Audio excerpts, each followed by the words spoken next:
Olá, tudo bem? Boa noite. É com muita alegria que estamos aqui mais uma vez, dando continuidade à nossa série de estudos, eventos finais.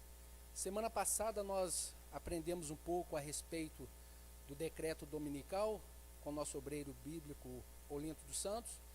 E neste domingo nós teremos aqui o estudo a respeito do povo de Deus que foge das cidades. Eu convido a você a ficar atento nas programações para assistir e estudar todos os estudos que nós estaremos tendo. Eu gostaria de mandar um abraço, um oi para todos que estão nos assistindo dos seus lares, no celular, no computador, no tablet. Os nossos irmãos lá em Curitiba, no Paraná, em Rondônia, sejam muito bem-vindos a esse estudo e que vocês possam aí, junto aqui conosco também, receberem o calor do Espírito Santo. Nesse momento eu convido a todos a curvarem as suas frontes e juntos orarmos a Deus. Senhor nosso Deus, nosso Pai, nós te agradecemos, Senhor, por mais uma vez estarmos aqui reunidos em Teu nome. Que essa mensagem, Pai, que será proferida aqui, possa entrar em nossos corações e fazer a diferença. E que nós possamos, Pai, compreender a Tua santa palavra e a Tua vontade em nossa vida. Que o Senhor Espírito Santo venha dirigir essa programação e que tudo que possa ser dito aqui, Senhor, seja para a Tua honra e a Tua glória. Nós oramos e agradecemos em nome do Senhor Jesus. Amém. Nesse momento eu convido a você, a juntos aqui com os demais aqui presentes na congregação, entoarmos o hino de número 141, O Dia Não Sei.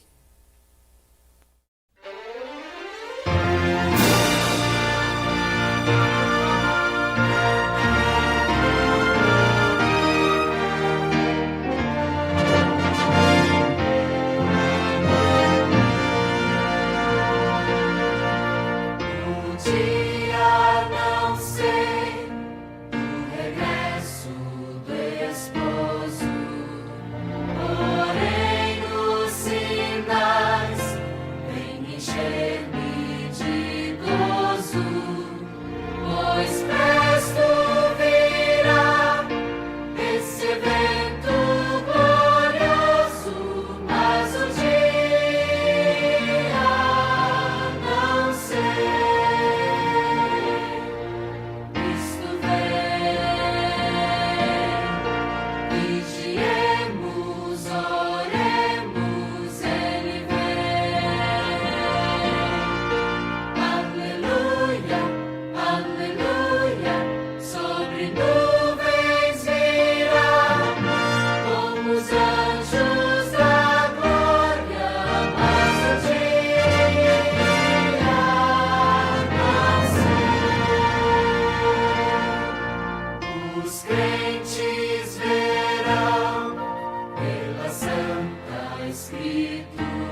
noite a você que está nos assistindo, que cantou conosco esse hino belíssimo que fala sobre a volta do Senhor Jesus e a necessidade de vigiar e orar. Eu convido você mais uma vez a curvar sua fronte e orar pelo estudo da Palavra de Deus. Senhor nosso Deus, te agradecemos porque a Tua Palavra nos instrui, nos inspira a nos preparar para a Tua volta iminente. Dá-nos sabedoria no estudo dessa noite, esteja em cada lar, com cada pessoa que busca as Tuas verdades.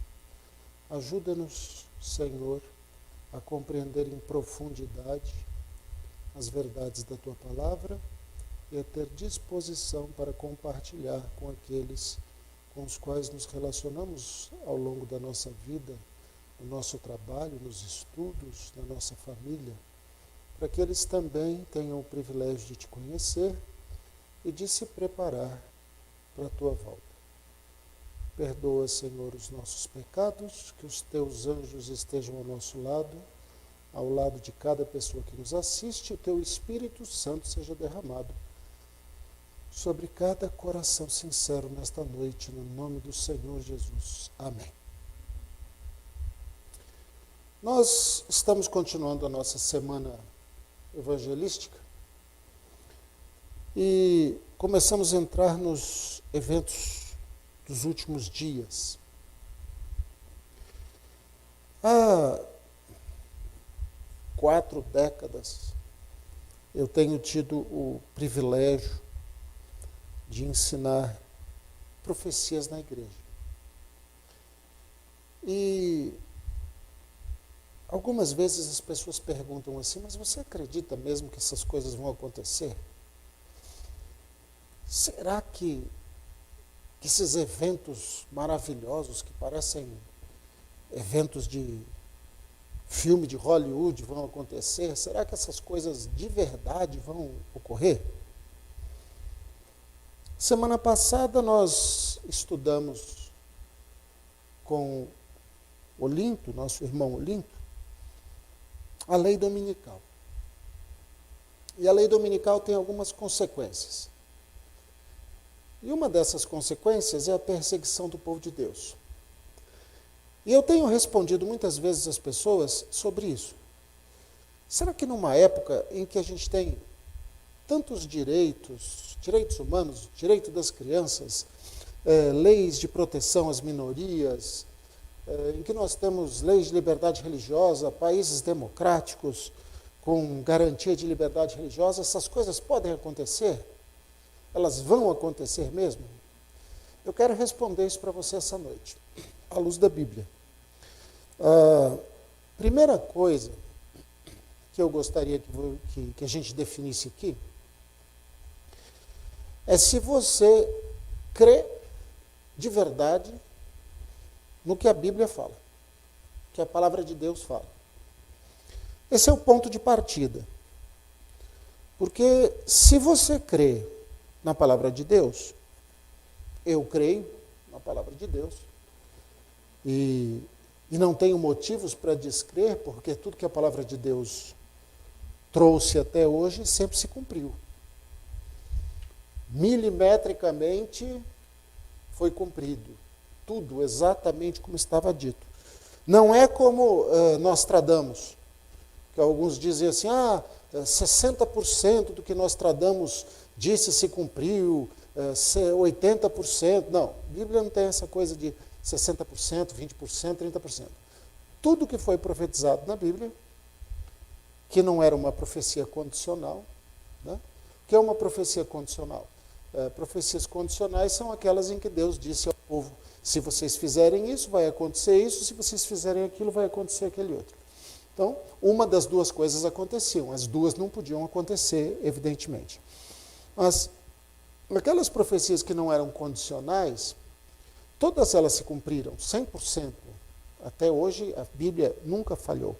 E é por isso que eu creio na Bíblia. Uma vez, conversando com um amigo ateu sobre isso, ele diz assim, por que você crê na Bíblia? Se você fizer um estudo da cronologia bíblica, você que é um professor de história, você fizer um estudo da cronologia bíblica, das profecias, dos acontecimentos, você vai acreditar também.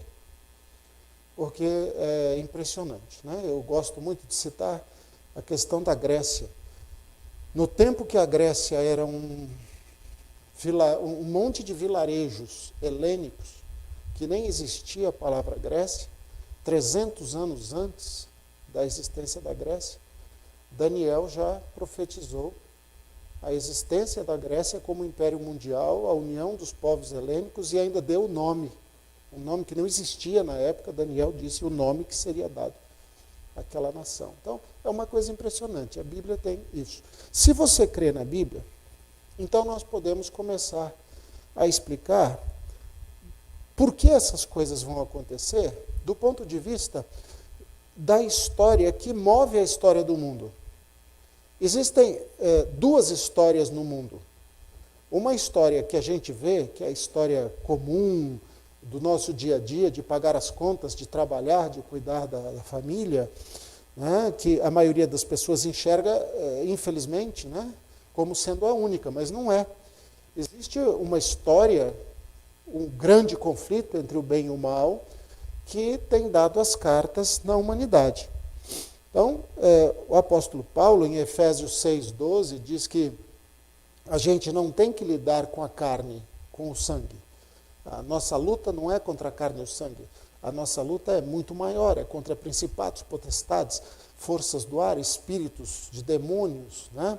Existe uma outra dimensão de coisas, e no mesmo livro, em Efésios 2:2, Paulo diz que esses espíritos, essas potestades, atuam sobre os filhos da desobediência.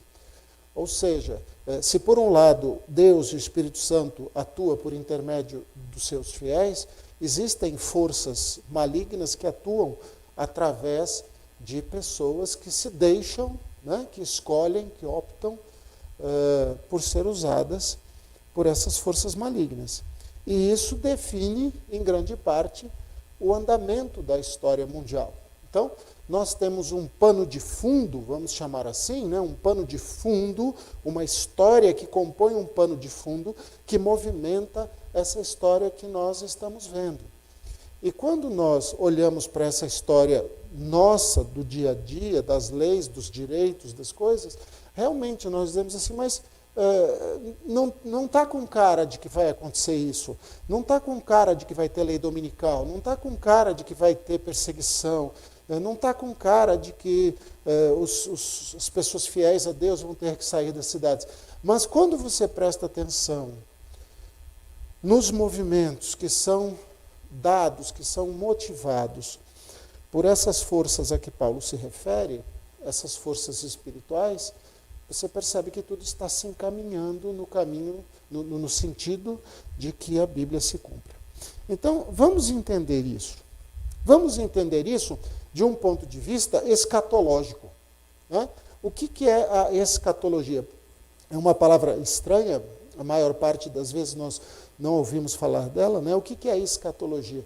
É esse entendimento, esse estudo da história global como um todo, não apenas dos pequenos momentos, mas do que está acontecendo desde a criação até o final dos tempos, inclusive nessa dimensão espiritual de que a Bíblia fala. Nós sabemos que tudo começa lá no céu, né? Eu vou citar um monte de passagens hoje, eu vou ler essas passagens, espero que você consiga acompanhar, e eu gostaria que você prestasse atenção na linha escatológica que nós vamos montar, na linha histórica, em como essas coisas estão acontecendo. Então, tudo começa no céu, tá? A terra ainda não havia sido criada, e um anjo importantíssimo, o maior dos anjos, criados por Deus, conhecido como anjo de luz, ou estrela da manhã, ou Lúcifer, ele se corrompe. A gente pode ver isso, por exemplo, em Isaías 14:12, que diz: como caíste do céu, ó estrela da manhã, filha da alva, como foste lançado por terra, tu que prostravas as nações. Por que Lúcifer cai? Porque ele se torna orgulhoso e ele quer tomar um lugar ao lado de Deus. Diz: tu dizias no teu coração, subirei ao céu acima das estrelas de Deus, exaltarei o meu trono. E no monte da congregação me assentarei, nas extremidades do norte, uma citação, uma relação ao trono de Deus, e subirei acima das alturas das nuvens e serei semelhante ao Altíssimo.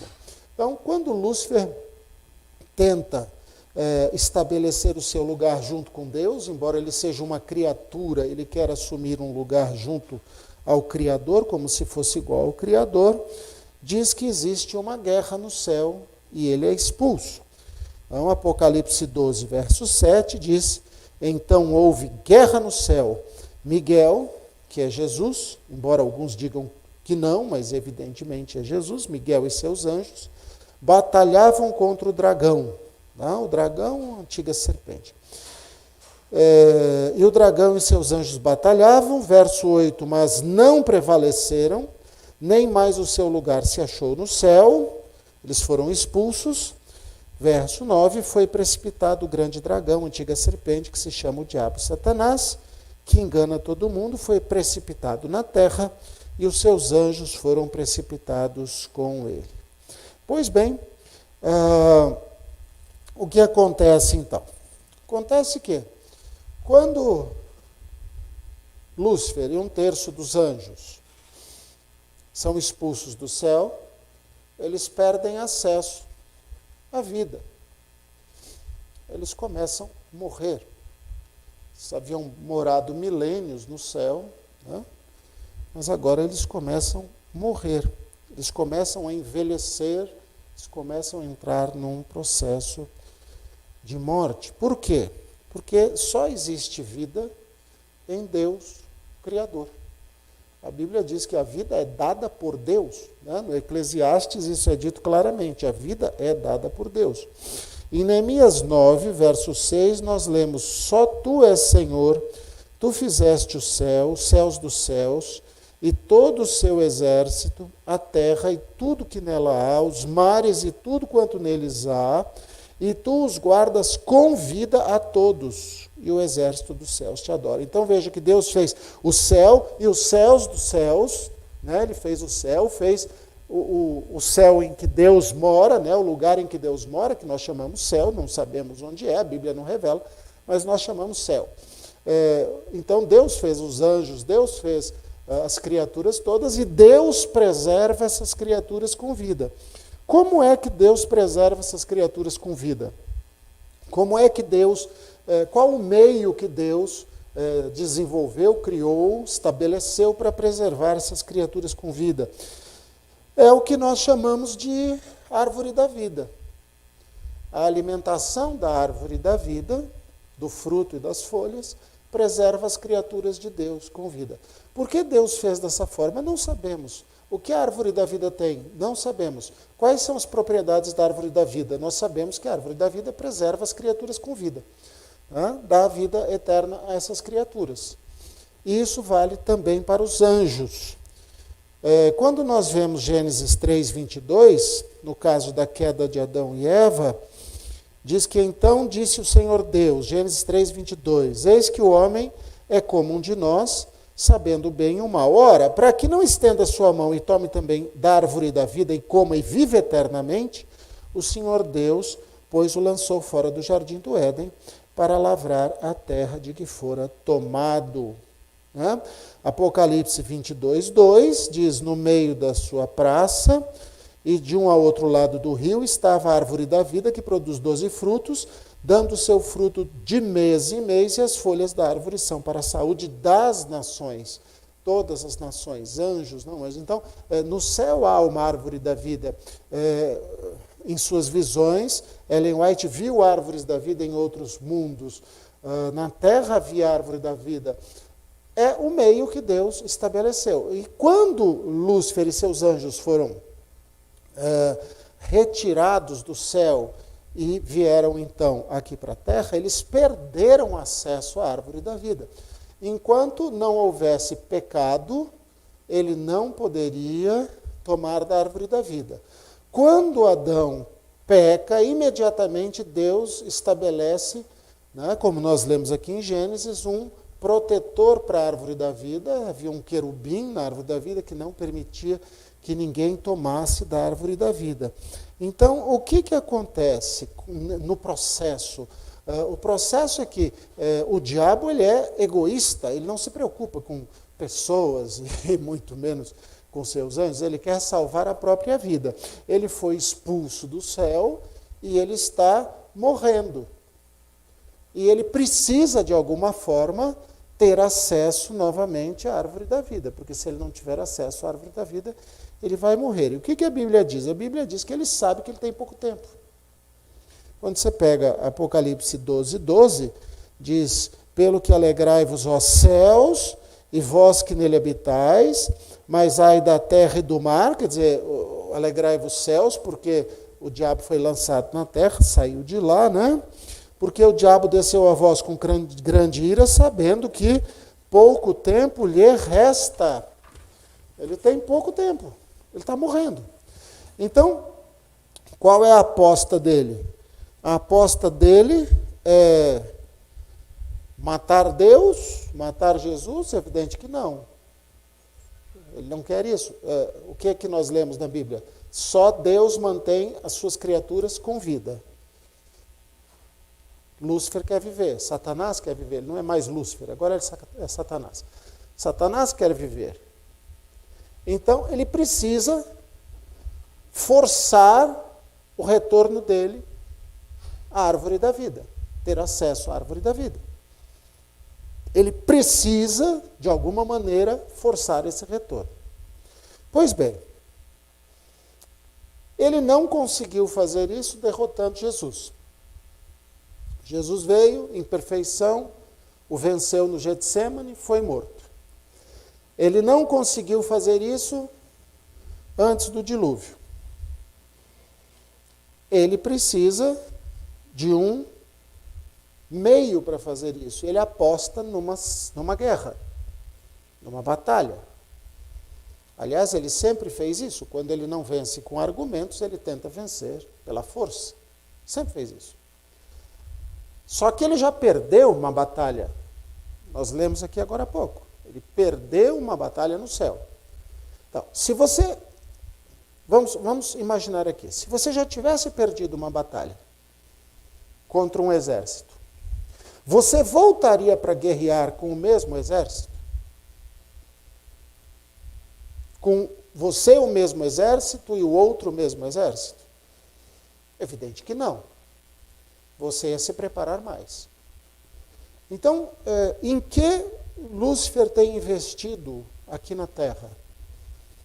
Ele tem convencido autoridades, ele tem convencido países a investir enormemente em toda sorte de armamentos.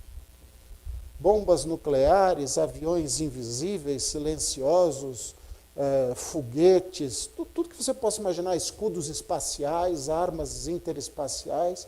Ou seja, ele tem usado o trabalho e o sangue humano para construir um arsenal para uma nova batalha com Deus. Porque são os meios que ele tem para tentar ter acesso de novo à árvore da vida. Justamente por isso, ele tem feito uso da humanidade, daqueles que o aceitam e que dão ouvidos a ele e esquecem a palavra de Deus, no sentido de desenvolver exércitos, e mais exércitos, né? Veja-se que o serviço militar obrigatório existe em todos os países, até na Suíça. Até a Suíça, que é um país neutro, tem serviço militar obrigatório. Existem serviços de inteligência, serviços de satélites, desenvolvimentos de armas secretas, ao custo de trilhões de dólares por ano, Tudo isso compõe um arsenal que vai muito além das pequenas guerras. Aliás, nem faria sentido, né? Se você for pensar, há um tempo desses diz que havia bombas nucleares suficientes para destruir o mundo mais de 20 vezes. Para que você, não podendo sair do mundo, constrói bombas nucleares suficientes para destruir o mundo mais de 20 vezes? Aí dizia assim, não, isso é estupidez humana. Não, isso não é estupidez humana. Tá?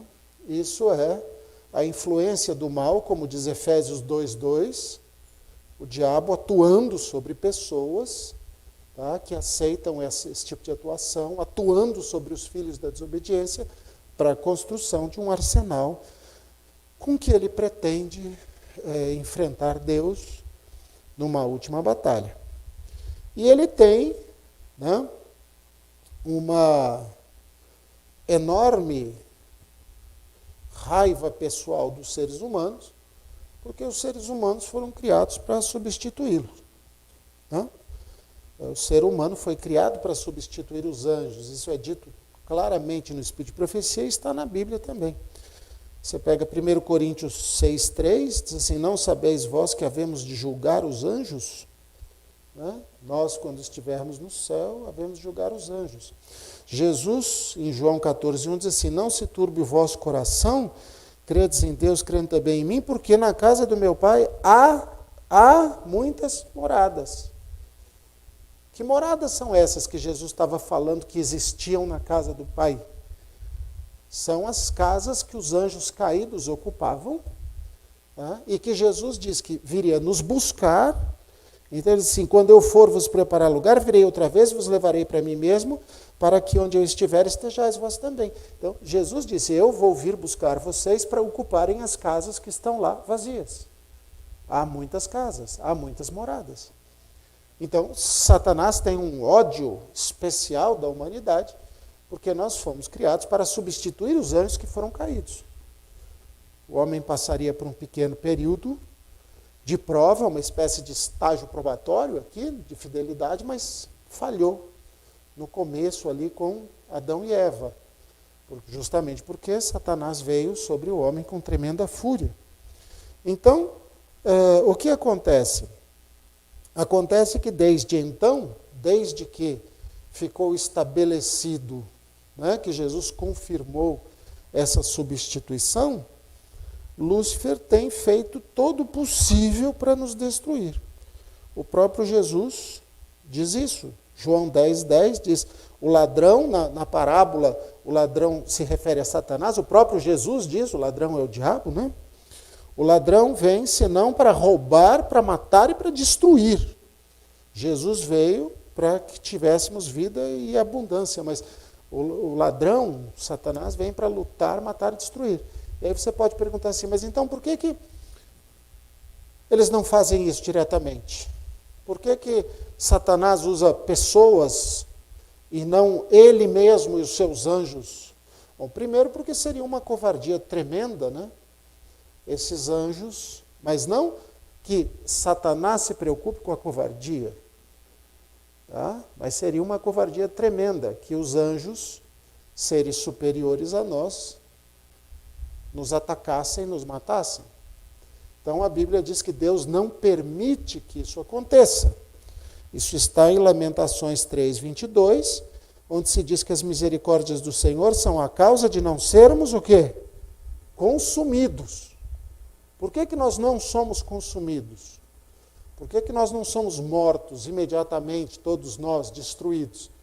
Porque Deus não permite. As misericórdias de Deus, não, ele estabelece limites que têm a ver com o livre-arbítrio, com o direito de escolha, e as pessoas então vão escolher se querem servir a Satanás ou se não querem servir a Satanás.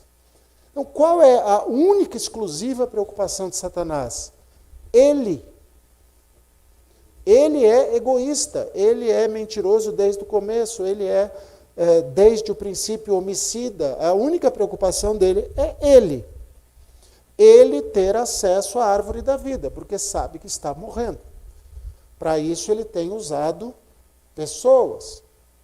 E aí nós podemos perguntar assim, como ele vai provocar uma segunda batalha.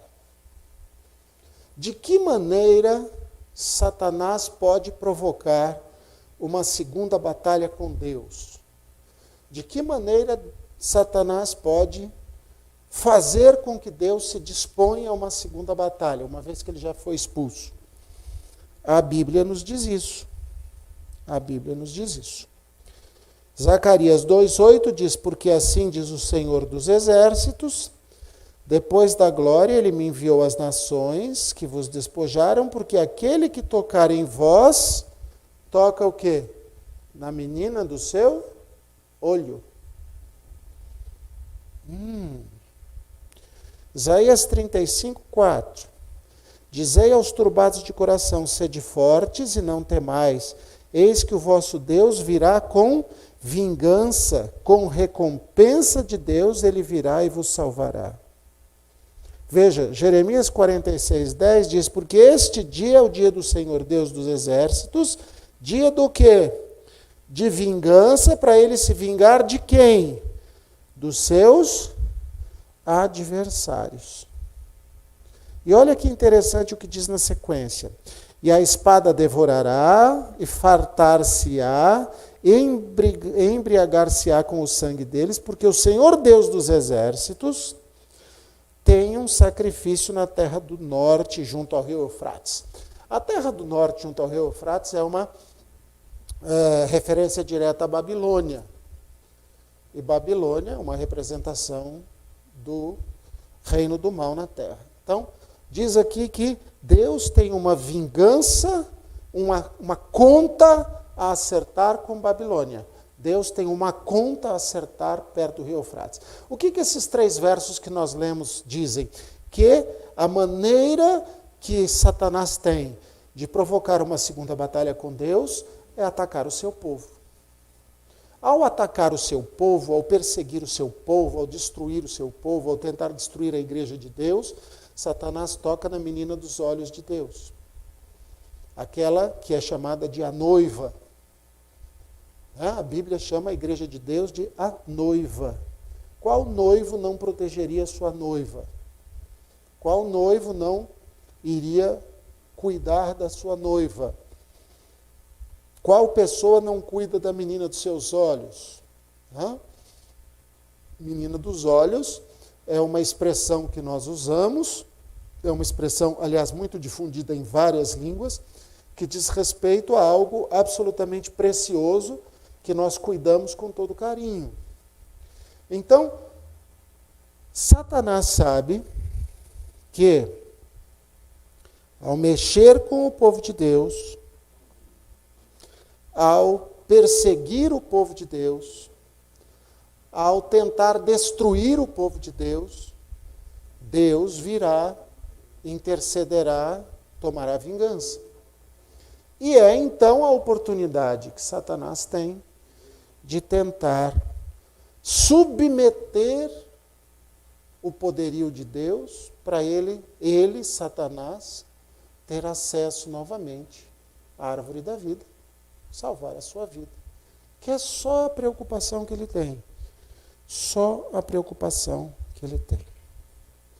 Pois bem, Deus permitirá que Satanás mexa com o povo de Deus? Com o seu povo?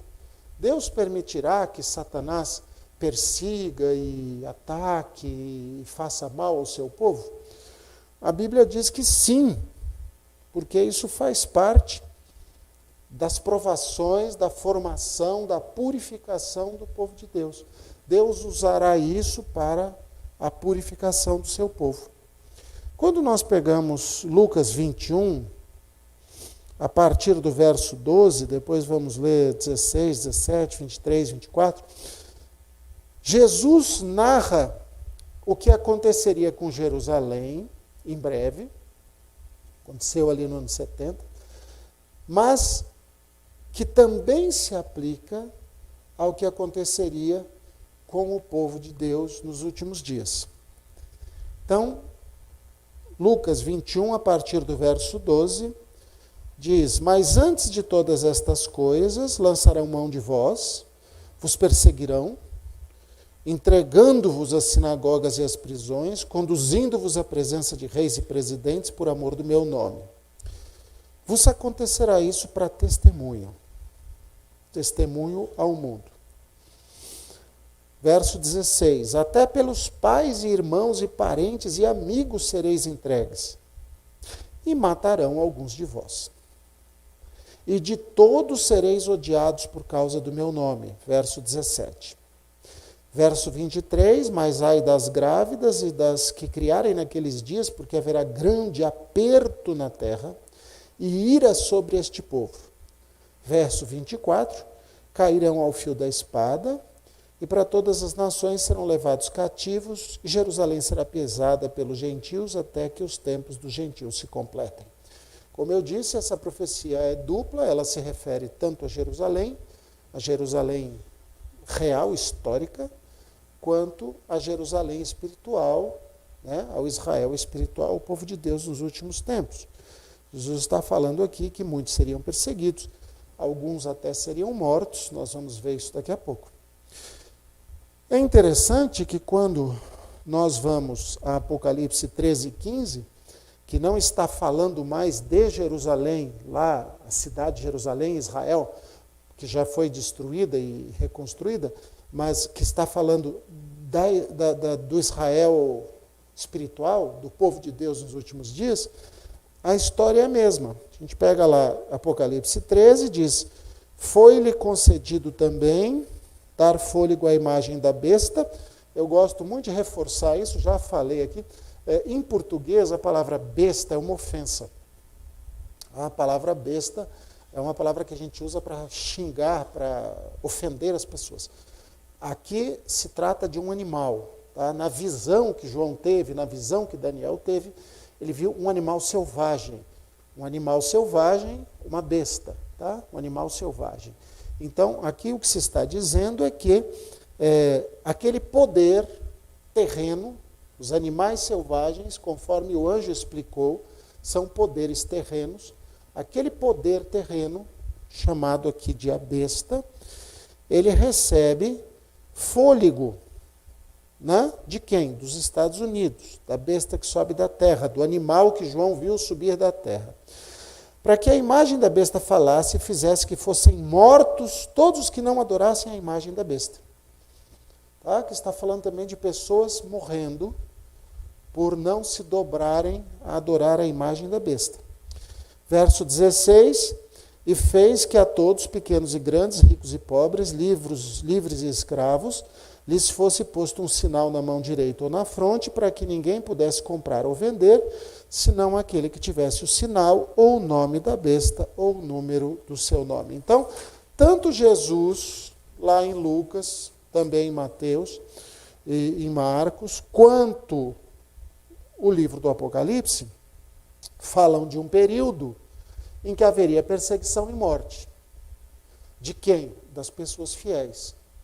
Por quê? Porque é o meio que o diabo tem de provocar a vingança de Deus, uma segunda batalha, uma tentativa de ser aceito novamente pela força, né, num ambiente em que ele tem acesso à árvore da vida e possa salvar a sua vida, já que ele tem pouco tempo.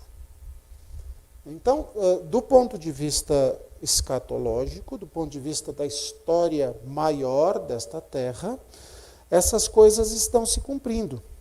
O Olinto falou na semana passada sobre a lei dominical. Né? A lei dominical é uma afronta direta à obediência do quarto mandamento. Ou seja, além de ser uma afronta ao povo de Deus, é uma afronta a Deus. E nós podemos perguntar assim, mas faz muito sentido isso que João fala que a gente não vai poder comprar e vender? Como não? Se eu tenho dinheiro no bolso, ainda mais no Brasil, se eu tiver dinheiro no bolso, eu chego para a pessoa vende. Pois é, isso se você tiver dinheiro no bolso. Né? Porque isso já está sendo providenciado. O último Fórum Mundial Econômico já falou da necessidade de eliminar, e eles estão trabalhando nisso, os países estão trabalhando nisso, a necessidade de eliminar o dinheiro em espécie, a moeda. Por quê? Porque a existência do dinheiro em espécie faz com que haja muitos crimes relacionados a isso. Tá? Crimes, a existência de dinheiro em espécie. Lavagem de dinheiro, ocultação de dinheiro, coisas dessa natureza, que tem a ver com dinheiro em espécie. Quando o governo estabelece um sistema de moedas eletrônicas, ele tem controle sobre todas as transações. Então, isso já existe, por exemplo, em parte da China, na Coreia, no Japão, em alguns países do mundo não se usa dinheiro em espécie mais. Se usa só sistemas de transferência. No Brasil, já se implantou o Pix. Tá? É possível que você tenha uma conta Pix, eu tive que fazer uma, eu tenho uma conta Pix. Então, quando o Pix foi lançado, se você for lá na palestra do Banco Central, eu assisti a palestra que foi transmitida pelo YouTube, pelo Banco Central, no lançamento do Pix, novembro passado. Um dos diretores do Banco Central disse que o objetivo final do Pix é a eliminação do dinheiro em espécie. Então, ao eliminar o dinheiro em espécie, você tem só meios financeiros. Meios financeiros. E o que esses... meios eletrônicos, financeiros eletrônicos. E o que esses meios eletrônicos permitem? Que se o seu nome for bloqueado, você não possa mais fazer transações. Então, um bloqueio no Banco Central do seu nome, e você não pode fazer mais transações. É muito fácil, num sistema monetário sem dinheiro em espécie, é muito fácil proibir uma pessoa de comprar e vender. Pense nos sistemas de vigilância, né, das cidades. Hoje, a maior parte das cidades, inclusive as cidades pequenas, tem câmeras para todos os lados.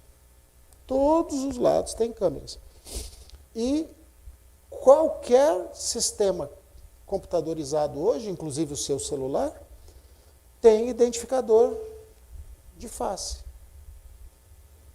Tem identificador de imagem. Saber quem é a pessoa que está aparecendo ali. Isso está muito avançado. Então, hoje a gente sabe que as grandes redes sociais têm acesso a uma infinidade de informações a seu respeito. Praticamente a vida das pessoas hoje está dentro da internet. Há um controle absoluto já estabelecido sobre a vida das pessoas. Né?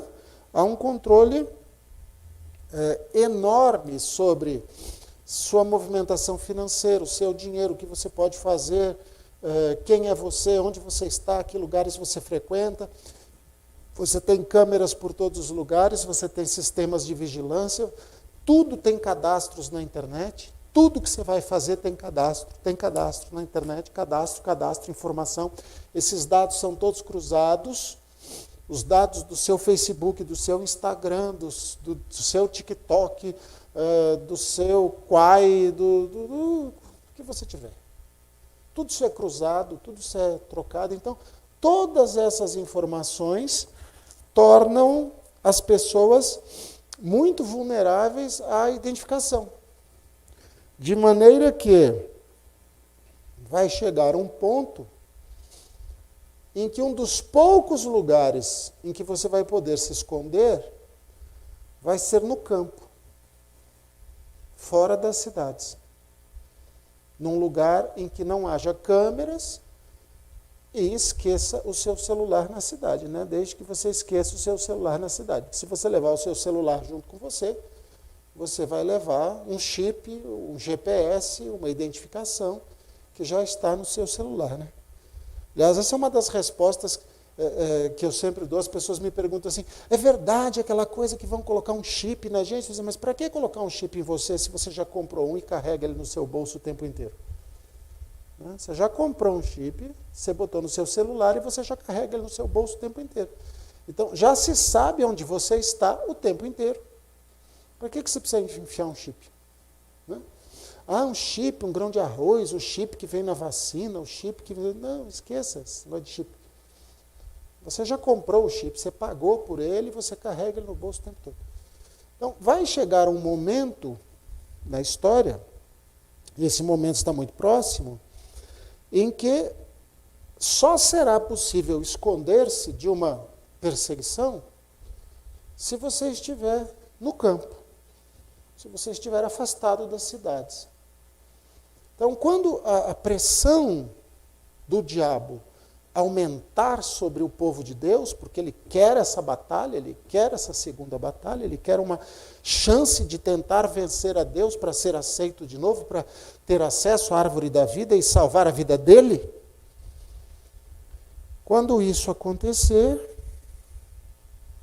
poucos lugares haverá em que você vai poder se esconder, além de um lugar ermo, um lugar afastado, em que não tenha câmeras, em que não tenha vigilância, em que as pessoas...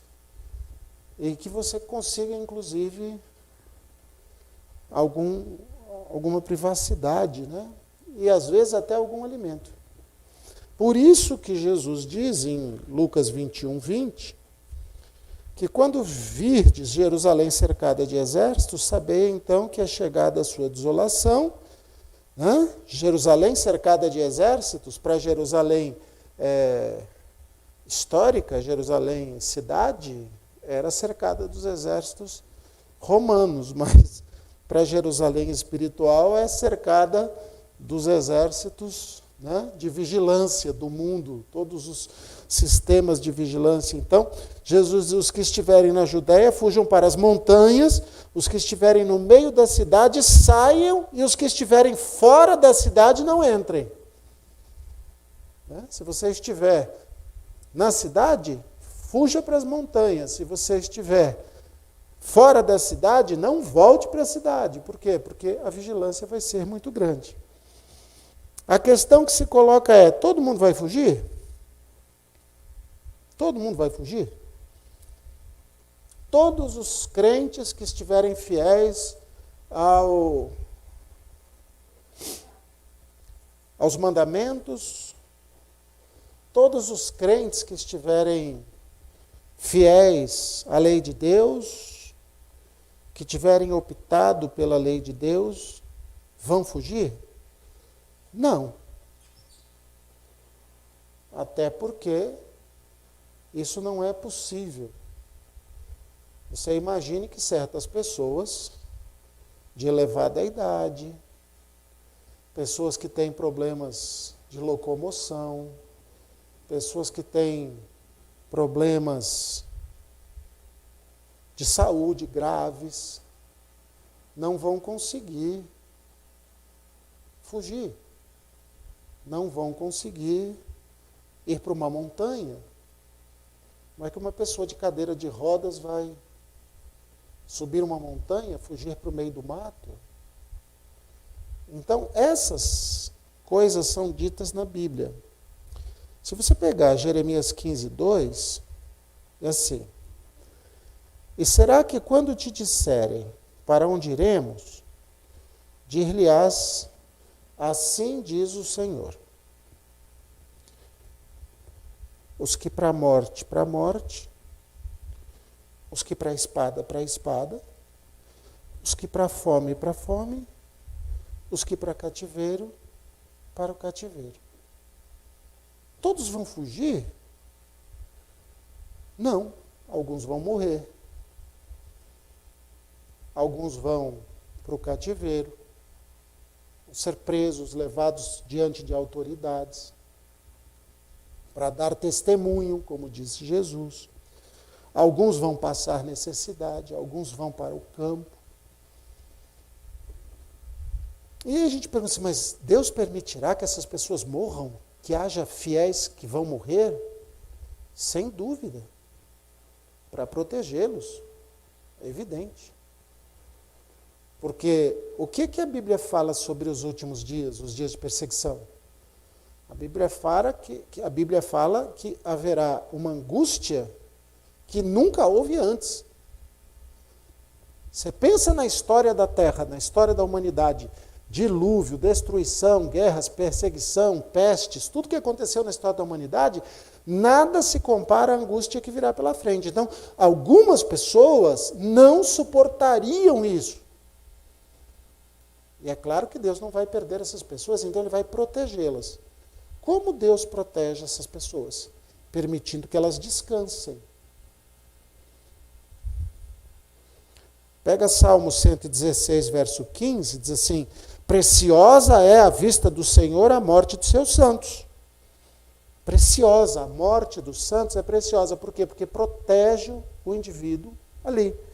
Apocalipse 14, 13 diz: ouvi uma voz do céu que me dizia, escreve, felizes os mortos que desde agora morrem no Senhor. Sim, diz o Espírito. Para quê? Para que descansem dos seus trabalhos e as suas obras os seguem. Então, há pessoas, há um grupo de pessoas, pessoas fiéis, pessoas queridas de Deus, que vão ser protegidas desses últimos tempos pelo descanso da morte. Elas ficam ali até a ressurreição.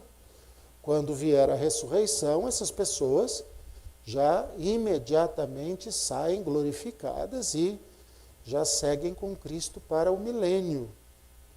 Então, o que dizia Jeremias?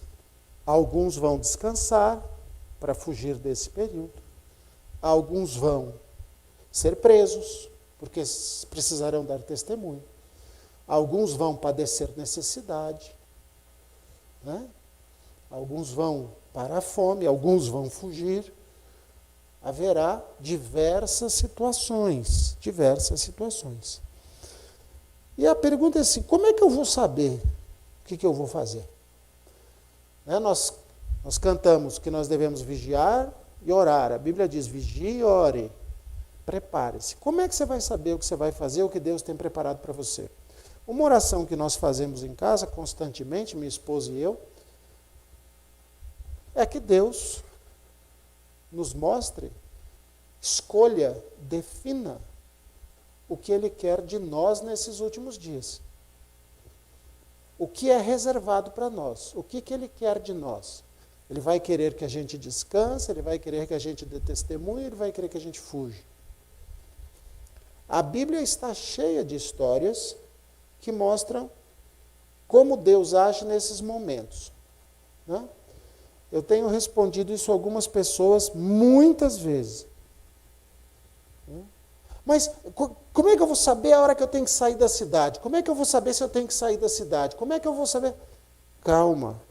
Mas o que eu vou levar? É para levar barraca? É para levar panela? Calma. Presta atenção na Bíblia. O que aconteceu com Ló? Ló era o único, nem a esposa e nem as filhas eram fiéis. Ló era o único fiel de Sodoma. O que é que Deus fez? Sodoma, a cidade que ia ser destruída. Deus mandou 2 anjos, tiraram Ló puxando pelo braço. Não olhe para trás. Ló foi protegido, restabeleceu sua vida e tal. Isso está em Gênesis 19, de 1 a 25. Não vamos ler aqui, mas você pode conferir lá, a história de Ló. Elias, 1 Reis 17, 1 a 9. A cidade estava sendo castigada, havia seca e fome. Deus disse para Elias o quê? Elias, pega a sua roupa e vai para o lugar X. Fica nesse lugar, ali ao lado do ribeiro, não, um riacho de Querite, fica lá, você vai ter água. E Elias, o que eu levo? Arroz, feijão? Não, Elias, a roupa do corpo. Como Jesus disse lá, que nós lemos em Lucas, sai com a roupa do corpo. E o que acontecia? Os corvos traziam para Elias pão dos anjos, pão feito dos anjos, carne, e Elias se manteve ali. Depois Elias sai dali e vai até a viúva que o sustenta. milagrosamente também. Isso está em 1 Reis 17, 1 a 9. Né? Jesus também avisou, nós vemos em Lucas 21, que haverá sinais muito claros. O Espírito Santo vai sinalizar, vai avisar muito claramente cada pessoa como deve agir. Quando você lê os Atos dos Apóstolos, quando havia perseguição, Pedro, Paulo, os outros apóstolos, sempre essas pessoas eram avisadas, ou um anjo vinha, protegia, tirava de um lugar, tirava do outro, os romanos prendiam, o anjo ia e tirava, o apóstolo ia ser morto, o anjo vinha, tirava.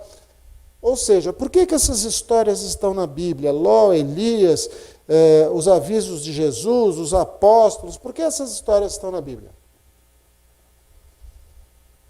Para nos mostrar que Deus tem infinitos meios de proteger as pessoas que Ele deseja que permaneçam até o final. Aquelas pessoas que vão ficar vivas até o final dos tempos. São chamados 144 mil, mas nós vamos estudar isso com calma depois. Essas pessoas que vão ficar vivas, que não vão morrer até o final dos tempos, são os 144 mil. Alguns vão descansar, alguns vão suportar. Deus sabe o que você suporta, Deus sabe o que você faz. Então, o que Jesus disse? Que nós, que estivermos em condição de passar por isso, não devemos premeditar os nossos atos. Tá? Eu já vi muita coisa absurda acontecer nesse Brasil em relação a isso. Crentes que fizeram bunkers. Sabem o que é um bunker? É um buraco de concreto no chão, cheio de comida para você se esconder dentro em caso de guerra. Tem crentes que fizeram isso, buracos com comida, com suprimento, né, atraindo o ridículo sobre si e a perseguição. Porque se o mundo estiver em fome, o mundo todo estiver debaixo das pragas que nós vamos estudar, destruído, e pessoas souberem que você tem um depósito de comida, é evidente que elas vão avançar em você e no seu depósito de comida, né? Então, quando você lê lá Lucas 21,14, diz: proponde, pois, em vossos corações, não premeditar como a vez de responder. Verso 18, não perecerá um único cabelo da vossa cabeça. Verso 19, na vossa paciência possuí as vossas almas. Na vossa paciência possuí as vossas almas. Ou seja, Jesus disse assim, olha, não fiquem premeditando, fazendo provisões, juntando comida, juntando coisa. Não vai ser assim que vai funcionar. Não adianta. Então, o que o Espírito de Profecia orienta? Você tem condição hoje de ir para o campo? Você tem condição? Algumas pessoas cristãs já moram no campo, outras não moram nas cidades, grandes cidades. É evidente que a situação nas grandes cidades é mais difícil, vai ser mais difícil. Se você mora num apartamento, não dá para plantar uma mandioca no apartamento, não dá para plantar uma beterraba, né? Se você está no campo, você vai ter ali, está todo mundo passando fome, mas é capaz de você ter ali uma beterraba, uma mandioca. Mas e se não tiver? Se não tiver, Deus proverá. Deus proverá. Se você vai estar até o fim dos tempos, Deus proverá. Então, o que o Espírito de Profecia prevê? Ele orienta, ele sugere, pela inspiração divina. Se você tem condição de ir para o campo, ter ali a sua terrinha, plantar ali sua mandioquinha, o seu milhozinho, ótimo. Você vai evitar um monte de problemas, tá? Porque as cidades ficarão um caos. Se você não tem como ir, se você não tem condição de ir agora, Vigie, ore, mantenha-se alerta para os avisos de Deus, para os sinais de Deus. Se você é um dos escolhidos que alcançaram, o que significa ser escolhido? Você alcançou um nível de fé que vai permitir a você passar por todos os eventos finais. Vai ser importante para você e para a causa isso. Se você é uma dessas pessoas que alcançaram esse nível, que não estará descansando, né? Um dos que não estarão descansando até que o Senhor volte, não fique premeditando coisas. Permita que Deus guie os seus caminhos. Que Deus diga a você, por sinais ou de forma sobrenatural, não pense que só o diabo vai atuar sobrenaturalmente nos últimos dias, não é verdade isso. Você será avisado, você será comunicado, os sinais serão dados, a igreja dará o alerta, pessoas inspiradas darão o alerta. Chegará um momento que você vai ter que sair, porque na cidade não haverá segurança mais. E o que você deve temer? Né? Jesus disse, olha, na paciência de vocês, em aguentar tudo, vai estar a salvação das vossas almas. O que você deve temer? Salmo 56, 11 diz, em Deus tenho posto a minha confiança, não temerei o que me possa fazer o homem. Se você estiver firme com Deus, não tem que ter medo. Salmo 118, verso 6. O Senhor está comigo, não temerei o que me pode fazer o homem. Hebreus 13, verso 6.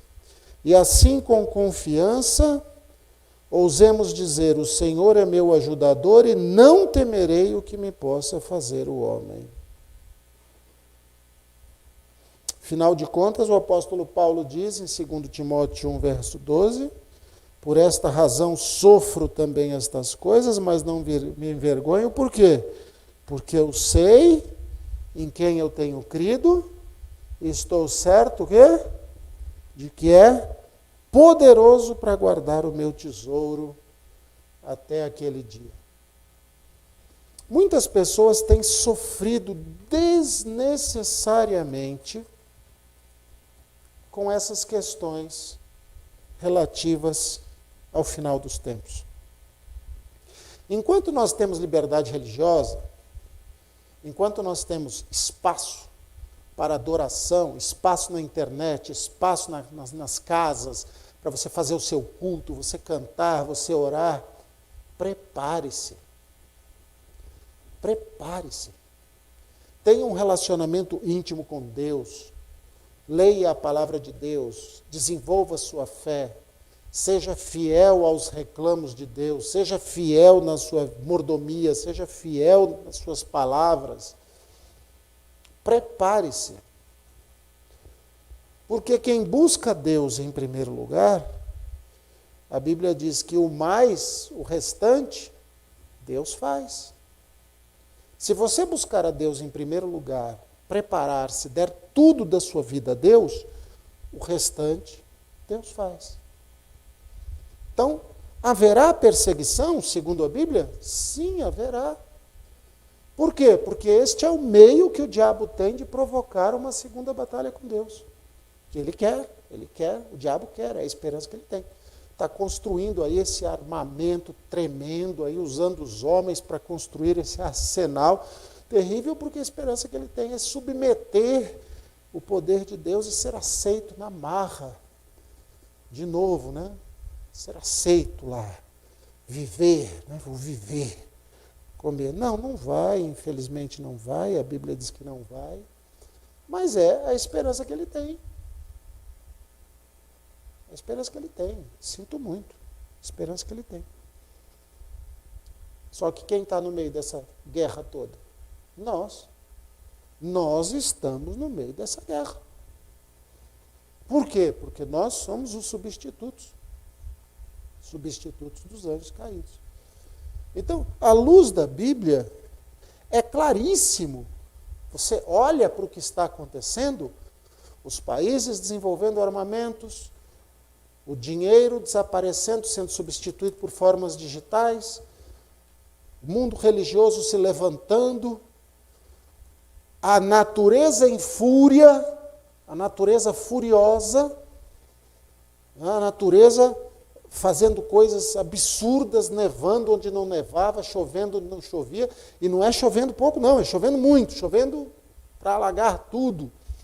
E os homens apavorados, e pestes e doenças, vírus que se replicam, que mudam de cepa, vacinas que mal acabam de ser criadas, já tendo que ser retestadas para saber se funcionam com as variantes de um vírus.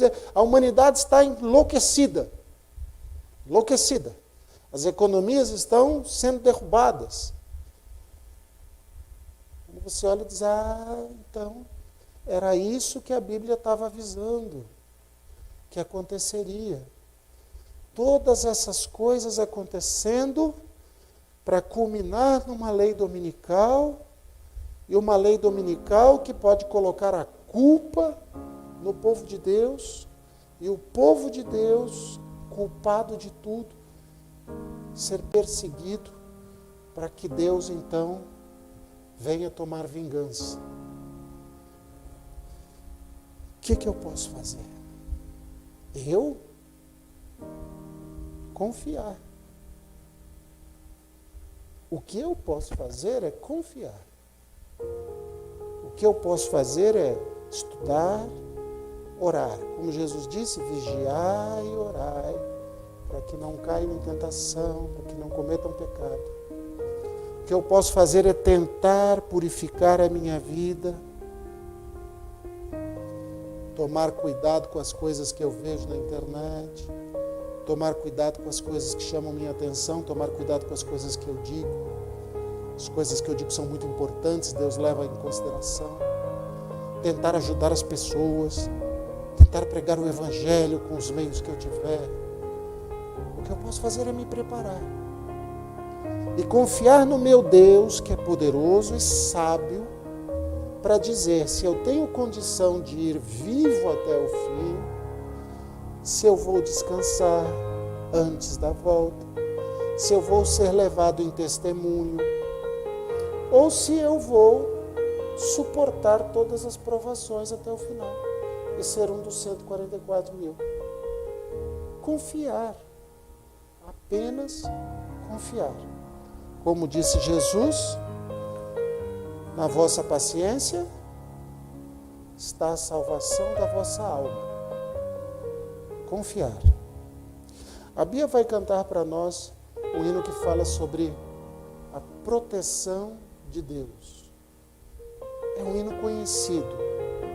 Cante junto com ela e pense nisso, na importância de confiar, de preparar-se, de vigiar, de orar.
Deus cuidará de ti. Sentes a fé vacilar, Deus cuidará de ti. Ao teu amor que possas dar, Deus cuidará de ti. Deus cuidará de ti. Em cada dia proverá. Sim, cuidará de ti. Deus cuidará de ti. Aflito e triste coração, Deus cuidará de ti. Por ti opera a sua mão, Deus cuidará de ti. Deus cuidará de ti. Em cada dia proverá. Sim, cuidará de ti. Deus cuidará de ti.